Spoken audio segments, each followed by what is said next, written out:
Baada ya dakika 90 za mchezo kati ya AC FAR Rabat dhidi ya klabu ya Yanga kuweza kutamatika pale nchini Morocco, kwa klabu ya Yanga kuweza kupoteza mchezo huo kwa chuma moja kwa bila dhidi ya timu ya AC FAR Rabat. Sasa maswali yamekuwa ni mengi. Je, klabu ya Yanga bado ana nafasi ya kuweza kutinga kwenda kwenye hatua ya robo finali licha ya kupoteza mchezo kati yao dhidi ya timu ya AC FAR Rabat? Sasa ukweli ni nitakusogezea hapa moja kwa moja uweze kufahamu kama klabu ya Yanga bado ana nafasi ya kwenda kutinga kwenye hatua ya robo finali ya michuano ya klabu bingwa barani Afrika licha ya timu ya Yanga kuweza kupoteza mchezo dhidi ya timu ya AC FAR Rabat kutoka pale nchini Morocco. Tuliweza kushuhudia mchezo namna ambavyo klabu ya Yanga waliweza ku approach mechi, lakini kwa bahati mbaya wameweza kupoteza kwa kupigwa chuma moja kwa bila. Kabla sijakusogezea undani na ukweli wa mambo, naomba nikukumbushe pia jambo moja la kimsingi, mwana michezo wangu. Kama wewe hii ndiyo mara yako ya kwanza unajoini nasi hapa,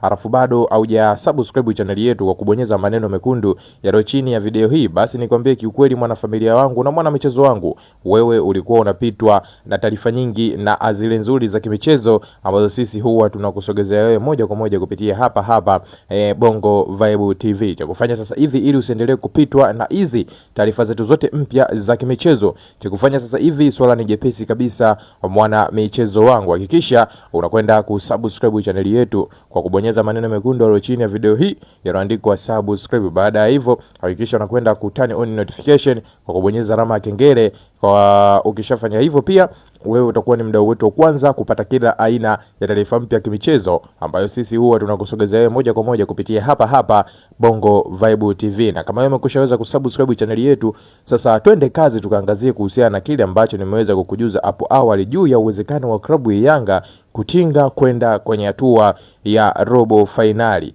Wakati timu ya Yanga wanakutana na timu hii ya FAR Rabat katika msimamo wa kundi B, Yanga alikuwa kwenye nafasi ya 3 akiwa na alama zake 5 kwenye michezo 4 aliyoweza kucheza, huku FAR Rabat akiwa nafasi ya pili akiwa na alama zake 5 kwenye michezo 4 aloweza kucheza. Mchezo ambao Yanga amepoteza ulikuwa ni mchezo kwa namna moja ama nyingine ulikuwa unaamua ni nani ataweza kwenda kutinga kwenye hatua robo finali kimahesabu zaidi. Ndio maana klabu ya Yanga waliingia kama ku approach game kwenda kuzuia zaidi kuliko kwenda kushambulia. Kwa tafsiri hiyo, walikuwa wanahitaji angalau waweze kupata sare ili waweze kujiweka vizuri kuelekea mchezo wao mwisho dhidi ya JS Kabylie utakaofanyika pale kwenye dimba la New Amaan Complex. Lakini mambo yamekwenda ndivyo sivyo, ama mambo yameweza kuendea kombo, kwa maana kwamba AC FAR Rabat wao waliweza kupata ushindi kwenye dakika za jioni kabisa, dakika za magharibi ya roho, yani zile dakika ambazo klabu ya Yanga wameweza kufungwa ile goli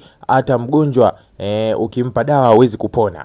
Kiukweli Yanga bila shaka watakuwa wana mengi ya kujiuliza, ni makosa gani ambayo wameweza kuyafanya kwenye mchezo ule mpaka wao kuweza kupoteza ama kuruhusu bao kwenye dakika kama zile pale, na kuwafanya kupoteza ama kuweka njia ngumu kwao kwenye kufuzu kwenda kwenye hatua ya robo finali ya michuano ya klabu bingwa barani Afrika. Lakini mpaka sasa hivi licha timu ya klabu ya Yanga kuweza kufungwa dhidi ya timu ya FAR Rabat, lakini bado kuna uwezekano mwingine wa timu hii ya Yanga Sports Club kwenda kutinga kwenye hatua ya robo finali. Sasa hapa Yanga na ndo karudi sasa kwenye kalkuleta rasmi, hesabu nyingi zitapigika hapa ili kuona ni namna gani ataweza kutinga kwenda kwenye hatua ya robo finali. Okay, nikisema ni asilimia, naweza kusema ya kwamba klabu ya Yanga na kwenye kufuzu kwenda robo finali ana asilimia chache, yani kwenye asilimia 100 nampa asilimia 30 kwenye kufuzu kwenda kwenye hatua ya robo finali, kwa namna ambavyo jinsi kundi linavyoonekana mpaka sasa hivi. Labda nikutajie tu msimamo wa kundi jinsi ulivyo mpaka sasa hivi ili ninachokiongea hapa uweze kunielewa. Nafasi ya kwanza sasa hivi inashikiliwa na Al Ahly. Yeye bwana michezo yake 5 ameweza kujikusanyia alama 9. Kwa namna moja ama nyingine Al Ahly amekushaweza kufuzu kwenda kwenye hatua robo finali ya michuano hii ya klabu bingwa barani Afrika. Ukiangalia hizo alama 9 wa kuzifikia ni pekee nani? Timu ya FAR Rabat, endapo itatokea amemfunga moja kwa moja timu ya Al Ahly katika kundi hilo. Lakini nafasi ya pili inashikiliwa na timu ya FAR Rabat, wao wakiwa michezo yao 5 wamejikusanyia alama zao alama 8. Lakini nafasi ya tatu Yanga Sports Club michezo 5 alama 5. Nafasi ya mwisho ni JS Kabylie michezo 5 alama 3. Hivyo kwa namna ambavyo msimamo unavyoonekana sasa. Kwa nini nakwambia klabu ya Yanga wana nafasi ya kutinga kwenda kwenye hatua ya robo finali, na tumerudi kwenye kalkuleta rasmi, kwa maana ya kwamba ili Yanga aweze kufuzu kwenda kwenye hatua ya robo finali, kwanza kwenye mchezo wake wa mwisho dhidi ya timu ya JS Kabylie itapaswa yeye aweze kushinda mabao mengi kuanzia mangapi? Kuanzia 3 na kuendelea, ili aweze kujihakikishia kutinga kwenye hatua ya robo finali endapo timu ya FAR Rabat ikikutana na Al Ahly wa FAR Rabat atapoteza mchezo. Kwa nini nakwambia hivyo? Kwa sababu ukiangalia vigezo ambavyo vinaangaliwa mara baada ya alama kufungana, kwa mfano ikitokea Yanga ameshinda mchezo wa mwisho lakini FAR Rabat ikapoteza, watakuwa wamefungana alama zitakuwa 8-8. Kigezo kinachofuata kuangalia ni head to head. Ukiangalia head to head, alipokuwa New Amani Complex Yanga alishinda bao 1, lakini FAR Rabat naye alipokuwa pale nchini Morocco aliweza pia kushinda bao 1. Kwa hiyo head to head itashindwa kuamua nani aweze kutinga kwenye hatua robo finali. Kinachofuata ni kwenda sasa kuangalia goal difference, ambapo mpaka sasa hivi FAR Rabat yeye ameweza kucheza michezo yake 5 kwenye hatua ya makundi ya klabu bingwa barani Afrika. Kwenye michezo hiyo 5 ameweza kushinda mabao 3, akishinda mabao 3 na akaruhusu mabao 2. Kwa hiyo ukiangalia goal difference pale yeye anachanya 1. Kwa upande wa klabu Yanga mpaka sasa hivi yeye ameweza kucheza takriban michezo 5. Kwenye michezo 5 ameweza kushinda takriban mabao 2, lakini yeye ameweza kuruhusu mabao 4. Kwa hiyo ukienda pale kwenye goal difference, klabu ya Yanga anakuwa anadaiwa magoli 2. Ndio maana inahitajika klabu ya Yanga aweze kushinda angalau mabao 3 na kuendelea, kwa maana ya kwamba mabao 2 yataklia ile -2 na kufanya goal difference iwe 0, lakini bao la 3 lile litafanya goal difference iweze kuwa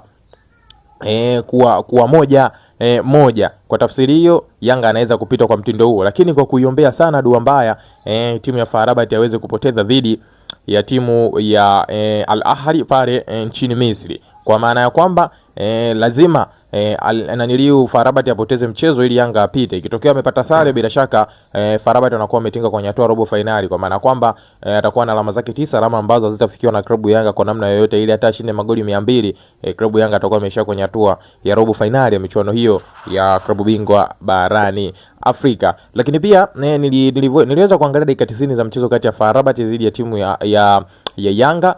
Naweza kusema kwa namna moja ama nyingine kocha Pedro kwenye namna ambavyo ameenda ku approach mchezo, kuna namna fulani aliweza kukosea. Binafsi nilivyoangalia mchezo, ukiangalia Yanga ndani ya dakika 90, Yanga Sports Club walikuwa wapo nyuma ya mpira muda wote, na waliruhusu sana FAR Rabat kuweza kufika langoni kwao licha ya kufanya jitihada sana za kuweza kuruhusu mabao. Na hiyo inathibitisha ukiangalia namna ambavyo FAR Rabat waliweza kupiga mashuti kuelekea kwenye klabu ya Yanga. Wamepiga mashuti mengi, takriban mashuti 20 naweza kusema, ambayo mengine yameblokiwa na mabeki, lakini mengine yameenda off target, lakini mashuti mengine yakienda moja kwa moja kwa golikipa Djigui Diarra akifanya saving za maana. Lakini kwa upande wao klabu ya Yanga walikuwa watengeneze mashambulizi, walikuwa wanafika, yani mara chache sana wanafika kwenye lango la timu ya FAR Rabat. Ukiangalia hata takwimu pale wamepiga mashuti 5, kwenye mashuti 5 hayo unaweza ukaelewa mashuti 3 yapo off target, mashuti 2 yaloweza kulenga lango. Kwa hiyo namna ambavyo kocha Pedro ameweza kuapproach mchezo, bila shaka hii nayo imeenda kuwa moja kwa moja beti, licha ya kikosi chake kukipanga kama vile anaenda kupishana, lakini mambo yamekuwa tofauti kwenye kuapproach mechi ndani ya dakika 90. Naweza kusema hili jambo pia limeweza kuadhibu mno timu ya Yanga, ingawa wameweza kufungwa dakika za jioni sawa, lakini namna ambavyo kocha ameenda kuapproach mchezo, naweza kusema hiki kitu kimeweza kuwaumiza sana, ama kimeweza kuwapelekea wao kupoteza mchezo, kwa maana kwamba muda mwingi walikuwa nyuma mpira, walikuwa na ruhusu mno wapinzani wao kufika kwenye lango lao. Mimi yangu hayo nilikuwa nakusogezea uweze kufahamu na michezo wangu. Kama wewe una chochote kitu maoni matatu, unaweza kutuambia kupitia sehemu ya comment hapo, bila kusahau kulike, kushare na kusubscribe channel yetu.